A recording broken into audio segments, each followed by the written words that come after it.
یہ ہوا کہ فرعون اپنے لاہو لشکر کو لے کر کے حضرت موسیٰ علیہ السلام کو قتل کے لیے ارادے سے نکل گیا۔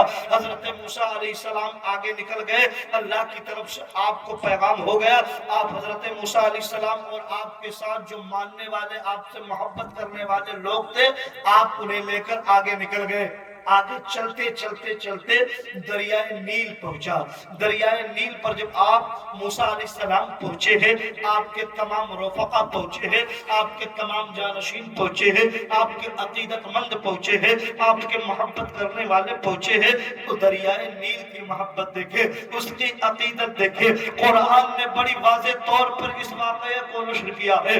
اللہ کا فرمانے علی شان ہے کہ دریائے نیل نے حضرت موسیٰ علیہ السلام کے لیے راستہ دے دیا۔ سبحان اللہ۔ اب پانی کی فطرت یہ ہے کہ اگر انسان تیرنا چاہے، تیرنے والا ہو، تو وہ پانی آپ کو راستہ دیتا چلا جائے گا، لیکن اگر انسان تیرنے والا نہ ہو تو پانی اس کو ڈبا لیتا ہے۔ لیکن حضرت موسیٰ علیہ السلام کی شان، اللہ کی قدرت دیکھو۔ اللہ نے کہا کہ تم اللہ سے ڈرو اور سچوں کے ساتھ ہو جاؤ، ذہن قریب کرنا اسلام کے شہزادوں۔ حضرت موسیٰ علیہ السلام اس دریائے نیل میں اپنا قدم مبارک ڈالتے ہیں، دریا دو حصوں میں بٹ جاتی ہے۔ دریا نے راستہ دے کر اپنے عشق کا اظہار کیا ہے، اپنی محبت کا اظہار کیا ہے۔ اللہ کے فرمان کے مطابق دریائے نیل دو راستوں میں، دو حصوں میں بٹ کر حضرت موسیٰ علیہ السلام کو راستہ دے دیا۔ کو بولو سبحان اللہ۔ اب ایک بات میں پوچھنا چاہتا ہوں، موسیٰ علیہ السلام اللہ کے پیغمبر تھے، اللہ کے نبی تھے، لیکن جو ان کے ساتھ تھے وہ تو نبی نہیں تھے، لیکن جو ان کے ساتھ تھے وہ تو پیغمبر نہیں تھے۔ لیکن عشق، محبت اور محبت کا نتیجہ دیکھو، جو لوگ حضرت موسیٰ علیہ السلام سے محبت کرنے والے تھے، دریائے نیل نے انہیں بھی راستہ دے دیا ہے۔ سبحان اللہ۔ جو لوگ موسیٰ سے عقیدت رکھنے والے تھے، دریائے نیل نے انہیں بھی راستہ دے دیا، اور حضرت موسیٰ علیہ السلام آگے آگے، ان کے چاہنے والے پیچھے پیچھے، دریائے نیل دو حصوں میں بٹ گیا۔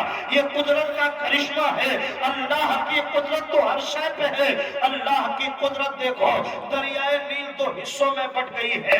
حضرت موسیٰ علیہ السلام پار کر جاتے ہیں، گرد و غبار اڑ رہا ہے۔ فرعون کا لشکر جب آیا ہے، دیکھا ہے کہ موسیٰ علیہ السلام اسی راستے سے گئے ہوں گے۔ اب اس قیاس کی بنیاد پر اس نے بھی اپنے لشکر کو دریائے نیل میں ڈال دیا۔ کہا کیا؟ پیچھا کرنے کے لیے تعاقب میں اس نے بھی دریائے نیل میں ڈال دیا۔ لیکن اللہ کی قدرت دیکھو، اللہ کی مشیت دیکھو، جس دریائے نیل نے حضرت موسیٰ علیہ السلام اور ان کے ماننے والے کو راستہ دیا تھا، اسی دریائے نیل نے کہا کہ اے فرعون، آج تجھے بتاؤں گا کہ میں کون ہوں۔ میں اللہ کی مرضی سے بہتا ہوں، اللہ کی مرضی سے ٹھہر جاتا ہوں۔ دریائے نیل نے راستہ دیا تھا ضرور، لیکن راستہ ان کو دیا تھا جو لوگ اللہ سے محبت کرنے والے تھے، جو لوگ اللہ کے سچے بندے تھے۔ دریائے نیل نے اس کو راستہ دیا تھا۔ فرعون تجھے آج تیری اوقات بتاؤں گی۔ دریائے نیل کے بیچوں بیچ جب فرعون اور اپنے لشکر کو لے کر وہ پہنچا ہے، قرآن میں اس بات کو بباغ دہر اللہ کریم ارشاد فرماتا ہے کہ دریائے نیل اب جو راستہ دیا تھا، اب وہ دریائے نیل مل جاتی ہے۔ اب نتیجہ یہ ہوا کہ فرعون غرق ہو گیا، اور جو فرعون کے چمچا تھے وہ بھی ڈوب گئے۔ نتیجہ کیا نکلا کہ جو لوگ سچوں کے ساتھ تھے وہ پار ہو گئے، اور جو لوگ مکار کے ساتھ تھے، جو لوگ اللہ کے دشمن کے ساتھ تھے، انہیں وہ غرق کر دیا۔ گویا پتہ چلا کہ اللہ والوں کے ساتھ رہنے میں دنیا میں بھی نجات ہے اور آخرت میں بھی نجات ہے۔ کہ محمد سے وفا تو نے تو ہم تیرے ہیں، یہ جہاں چیز ہے کیا لوگو قلم تیرے ہے، اور محمد کی محبت دین حق کی شرط اول ہے، اسی میں ہو اگر خامی تو سب کچھ نامکمل ہے۔ وقت ہو گیا جی، بولے ہو گیا ہو اچھا بیٹھو میں تو بولی ہاں ہاں ہاں میں نے بولنا ہے کہ ختم کرنا ہے؟ ہاں اچھا ایک بار اور کہہ دے یا رسول اللہ۔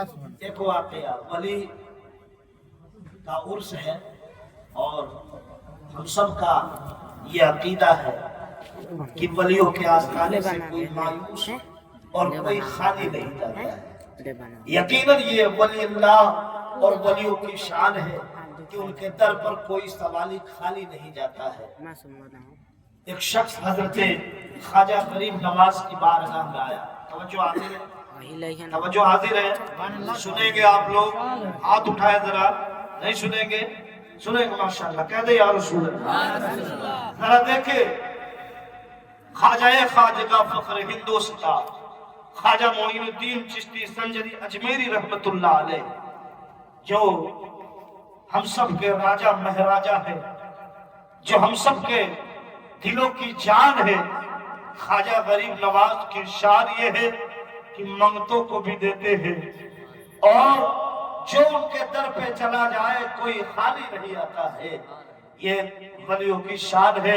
ولیوں کی شان کی بات آئی ہے اور وہ تو اولاد رسول ہے، ایسے ہوتے ہیں محمد کے گھرانے والے، خود نہ کھا کر کے اوروں کو کھلانے والے۔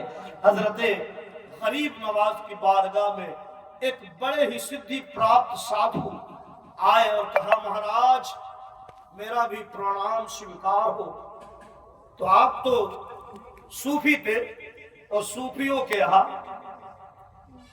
کوئی کٹیکٹ نہیں، سب آ جاؤ اور جو آئے گا یہاں سے فیض لے کر جائے گا۔ سبحان اللہ۔ کہا کہ سرکار مجھے بھی سویکار کیا جائے۔ ایک بات میں کہنا چاہتا ہوں، سادھو تھا، عقیدت مند تھا، اس زمانے میں آپ کی شہرت پورے بھارت میں تھی، لوگ آپ کی چرچا سن کر چوک در چوک آپ کے دامن کرم میں جا رہے تھے، لوگوں کا ازدحام تھا، لوگوں کا ایک ریلا لگا ہوا تھا آپ کی بارگاہ میں۔